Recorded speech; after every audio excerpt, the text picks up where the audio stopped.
Hey, are you that assistant principal who is the one who takes care of bus duty? You're the one who takes care of after school tutorials. You're the one who takes care of um, after school practices. And you have almost finished your first semester and you say this is just too much. Or are you that assistant principal who this is your second year or your third year, and people just treat you as if you are invisible? They just take you for granted. You're just the disciplinarian, and you say, I don't get any support from my principal. It's like nobody knows what's going on around here.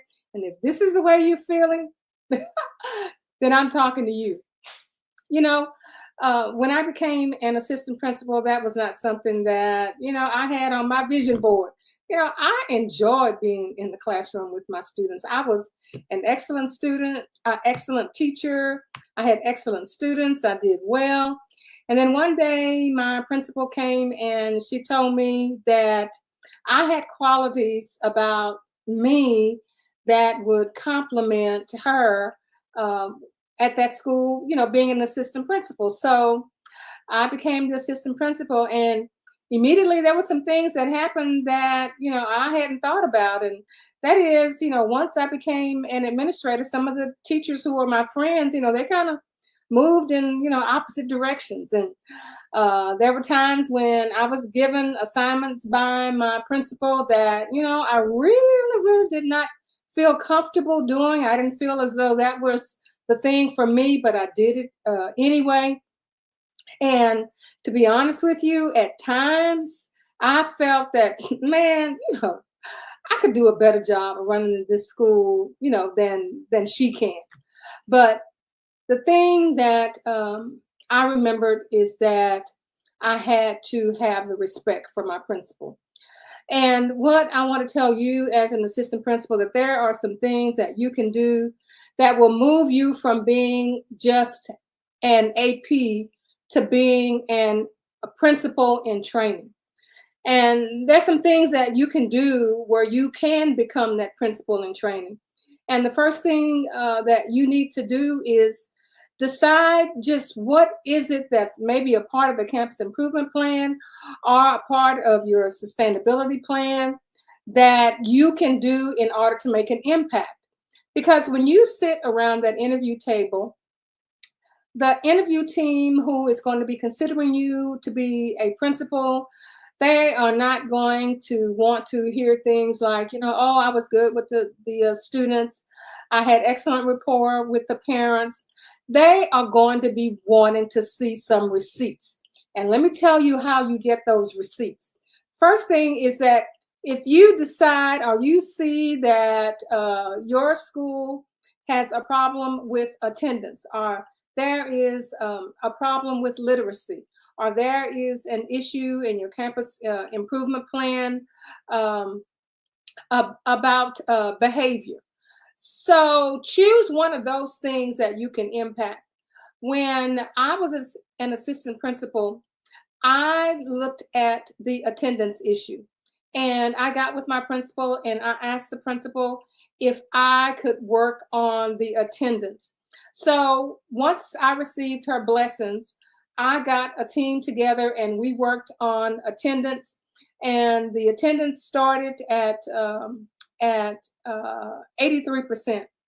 And by the time we finished that first semester with the team, it had moved to 93%. So what I did, I learned to build leadership. I learned to have a team that I could depend on. And I had receipts to show that this is something that I can do that impacted that school. So the other thing that you can do is to get with your principal, talk to your principal. You know what's in that campus improvement plan. You know the things that that school needs. Ask the principal, is there something that you could do that is something to support your school's vision or your school's goals? Not just, can I take something, off your plate, just anything off your plate? No, ma'am, no, sir. You are working with a focus, with a vision in mind, because you want to be a principal. The other thing too is that you are going to have to understand the politics that's involved in becoming a principal. And every school district has politics. So you are going to get with your principal and you're going to say, what is it that I can do? What is it? Who is it that I need to know in order to let them know that, I do want to become a principal. So, what you can do whenever there is any opportunity for any presentations, if there is any chance for you to work with other campuses in the district, if there's an opportunity for you to show exactly what you did, for example, like I did with my attendance program, that is your opportunity to do that. So if you are an assistant principal and you are just feeling just as if you have had enough, you're not going to take it anymore, these are the things that you need to do. You are not just the principal over discipline. You are a principal in training. So that's what I do. I assist the principals the assistant principals who want to be principals.